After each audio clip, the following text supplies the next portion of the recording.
Aqib sir, आप ये बताइए, पाकिस्तान की अगर हम बात करें तो एशिया कप में भी चेजिंग में उनको प्रॉब्लम आया और हम अभी भी देख रहे हैं कि ड्यू फैक्टर है जिसकी वजह से बहुत सारी हम देखते हैं अपनी क्रिकेट में भी चेंजेस आती हैं। और कल की अगर हम इनिंग्स की बात करें तो सेकंड इनिंग्स में भी बैटिंग बेहतर हो गई।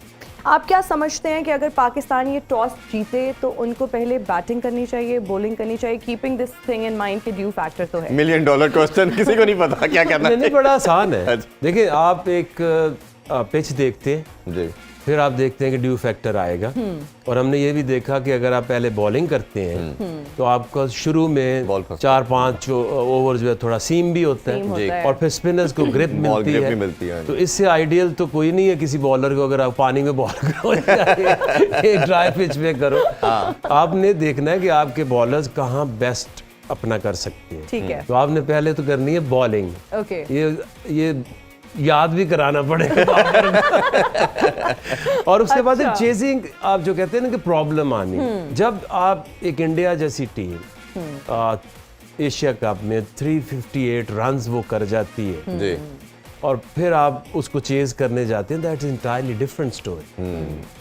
ठीक है, और वो इंडिया की पिचेज नहीं थी जी, श्रीलंका इज इंटायरली डिफरेंट जी। श्रीलंका के अंदर अगर आप देखें तो अंडर लाइट्स बॉल जो है वो मूव होता है। इंडिया में ऐसा नहीं है जितना मुश्किल पिचेस हैं श्रीलंका की जी। इंडिया में तो अगर आप देखें तो ट्रू बाउंस आ रहा है और इसमें आपको वो बड़ी शॉट्स खेलने की जो रिस्क फैक्टर है उसकी जरूरत नहीं है। ऐसा ही है। अगर आप बाबर की बैटिंग देखें तो अगर आप कल भी अगर आप वो जो रविंद्रा था उसने नॉर्मल बैटिंग की, बिल्कुल ऐसे ही है। और इसमें आपने टेक्निकल शॉट्स खेलनी है और आपको यहाँ छक्के मारने की बजाय चौकों के ऊपर जाने की जरूरत है। और बाउंड्री छोटी है, आउटफील्ड बड़ी फास्ट है, बॉल आपने गैप में खेलनी है। अभी हमें सारा कुछ खराब लग रहा है ना, थोड़ा सा वो अभी जो एशिया कप है वो थोड़ा सा कहीं बाकी है। एशिया कप के बारे से मेरा कहना है रमीज भाई से मैं पूछते हैं। रमीज भाई, एशिया कप से पहले कहा जाता था कि पाकिस्तान के 2 मसाइल हैं, एक जैसे मिडिल ऑर्डर का मसला वो हमने आपसे पूछ लिया, बॉलिंग का कहा जाता था कि दुनिया की बेस्ट बॉलिंग लाइनअप है। एशिया कप होता है, उसमें हमारे प्लेयर इंजर्ड होते हैं, नसीम शाह की इंजरी बड़ी होती है, उसके बाद हमें दुनिया की सबसे वीक बॉलिंग लाइनअप नजर आना शुरू हो गई है। कल आकिब भाई से भी सेम हमने पूछा, आपके ख्याल में क्या एक प्लेयर के जाने से इतना बड़ा टीम को जॉल्ट मिला है कि नसीम शाह की बात करें, नसीम शाह के जाने के बाद हम देख रहे हैं हारिस रऊफ भी रन्स देना शुरू कर दिए हैं और इसी तरह हम देखें शहीन शाह भी आउट नहीं कर पा रहे, तो ये कैसे देखते हैं कि एक प्लेयर का इतना बड़ा रोल हो सकता है क्या? देखें, ये शाहीन भी पूरी तरह से फिट नहीं है, उनकी जो ये थर्ड फिंगर है ना बॉलिंग आर्म की, बॉलिंग हैंड की, ये सूजी हुई है बहुत। अच्छा। तो वो भी मुझे नहीं पता नेदरलैंड्स के खिलाफ खेलते हैं या नहीं खेलते हैं, पूरी तरह फिट है या नहीं है फिट। और फिर हारिस रऊफ का यही मसला है कि जब इनका दिन होता है ये उड़ा के रख देते हैं, जब नहीं होता फिर 100 खा लेते हैं। वो इन बिटवीन के कोई इनके पास नहीं है कोई रास्ता कि जहाँ पे ये इनकी कोई बच जाएंगे। नसीम शाह असल में बहुत बड़ा लॉस है, इसलिए कि वो अच्छी पिचेस पे सबसे अच्छी बॉलिंग करते हैं, जहाँ पे बाकियों को मार पड़ रही होती है, लेंथ को हिट करते हैं, आउट स्विंग करते हैं। तो इनको पहले तो 4-5 ओवर जहाँ गेंद स्विंग हो रहा है उसके ऊपर स्विंग करनी चाहिए और उसके बाद फिर जो नेक्स्ट इन लाइन है उनकी फिर क्लैरिटी ऑफ रोल होना चाहिए कि हम आउट करने के लिए जा रहे हैं या हम रन रोक रहे हैं। ये नहीं हो सकता कि आउट भी ना करें और रन भी खाते जाएं। फिर आपकी फील्ड भी उस हिसाब से, आपने देखा कि न्यूजीलैंड ने फील्डर्स अंदर लिए हुए थे, उनको पता था कि यहाँ पे हमने किसी ना किसी तरह से प्रेशर क्रिएट करके विकेट लेंगे और ऐसे ही होता रहा है। तो आपको जो है ना game awareness, common sense, good cricketing sense, इस बेस के ऊपर भी आप कम बैक कर सकते हैं, एक अच्छा कैच, 2 रन आउट, इसके ऊपर पाकिस्तान को बहुत ध्यान देना है। असल में फील्डिंग इसलिए भी कमजोर हो रही है क्योंकि सारी तवज्जो बैट और बॉल और ऊपर चला गया हुआ है प्लेयर्स का। वहां से जब तक ये हिलेंगे, एक कामनेस नहीं आती ज़हन में, तब तक ये फील्डिंग साइड भी अच्छी नहीं बनेंगे क्योंकि आप बॉल सीधे मिस करें because your mind is not. मैं स्पिनर के वाले से भी आपकी ज़रूर डेफिनेटली राय लेना चाहूँगा। अगर हम देखें तो ऑब्वियसली अब हमने ऑस्ट्रेलिया वाला मैच देखते हैं, वार्म अप, हमारे स्पिनर बड़े इफेक्टिव रहे, जो पेस अटैक था उसको काफ़ी रन्स हुए।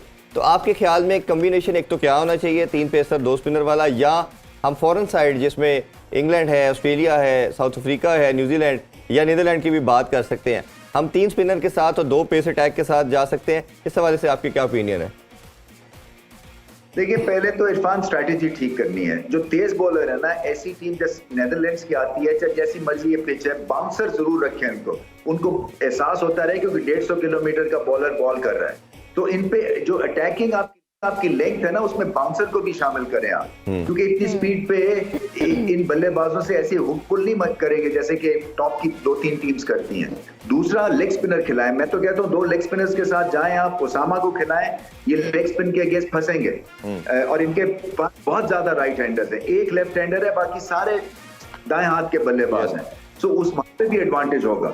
ये सारी चीजें जो है ना, इनको देखनी है, अटैकिंग मोड में जाना है इनको बॉल के साथ, क्योंकि इन्होंने देख लिया है डिफेंड जब करते हैं तो डिफेंड नहीं होता है, जब विकेट लेने की कोशिश करते हैं तो फिर मार खाते हैं। तो दोनों तरफ से इनके बस से बात निकल जाती है। तो क्लैरिटी लेके आए कि हमने आउट करना है और किस तरह से आउट करना है। पहले प्रेशर क्रिएट कर, बाउंसर अगर आप लेंथ बॉल नहीं करें तो बाउंसर से प्रेशर क्रिएट करें।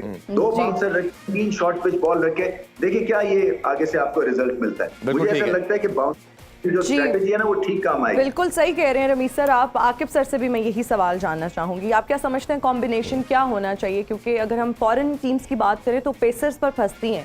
What do you think combination क्या होना चाहिए? हमें 3 पेसर्स और 2 स्पिनर्स के साथ जाना चाहिए, या फिर 3 स्पिनर्स और 2 पेसर्स के साथ जाना चाहिए? देखिए इसमें जो एक मुश्किल चीज़ है उसमें ड्यू फैक्टर आपको परेशान करता है। Absolutely. क्योंकि टॉस आपके कंट्रोल में नहीं है। अगर आपको पहले आपकी अगर आ जाती है बॉलिंग, तो अगर आपके पास 3 स्पिन ऑप्शंस हैं, और 3 स्पिनर का मतलब नहीं कि आपने अपने 3 फ्रंट लाइन स्पिनर खिलाने। Agha Salman is a very useful Iftikhar, जैसे कल पार्ट टाइमर्स को यूज किया, न्यूजीलैंड ने भी किया जी। तो अपने उनको इस्तेमाल करें। आप 2 स्पिनर्स आपको खिलाने ही पड़ेंगे। और अगर आप टॉस हार जाते हैं और आपको कहीं दोबारा शाम को बॉलिंग आ जाती है जी, तो आपके पास अगर 2 सीम बॉलर्स हैं तो आप फिर किधर जाएंगे? 3 पेस और 3 आपकी स्पिन ऑप्शंस, ये होना लाजमी है। और ये 6 बॉलर के बगैर तो आप नहीं मैच खेल सकते। तो आपके पास अच्छी ऑप्शंस है। आपने फैसला ये करना है कि क्या आपने शादाब को खिलाना है और क्या नवाज को खिलाना है। देखिए अगर आपके पास लेफ्ट आर्म एक ऑप्शन है तो वो आप पहले जब बॉलिंग करेंगे तो आपको फ़ायदा देगी। बिल्कुल ऐसे ही, ठीक है। तो मेरे ख्याल में तो आपको उसामा मीर के साथ जाना चाहिए, नवाज के साथ जाना चाहिए, और आप इफ्तिखार और आगा दोनों को यूज करना चाहिए। तो आपकी जो स्पिन ऑप्शंस जो आप 3 कह रही हैं वो पूरी हो जाती है। बिल्कुल ऐसे। और हसन अली, अभी जितनी भी नया बॉल हुआ है उसमें हसन अली ने बड़ी डिसेंट बॉलिंग की। तो नए बॉल से उनको टास्क दें कि आपने 5 ओवर का स्पेल करना है, उसमें आपने प्रेशर क्रिएट करना है। बिल्कुल सही है। और दूसरी तरफ से शाहीन जो है, अभी वो अच्छी चीज ये है कि एयर में अभी भी थोड़ी सी बॉल स्विंग हुई है। यस, 4 स्टार्क की भी हुई है। बिल्कुल ऐसे ही। तो ये अच्छा सैम करन की हमने देखा तो उसकी भी करन की भी हुई है। तो ये बहुत अच्छा साइन है।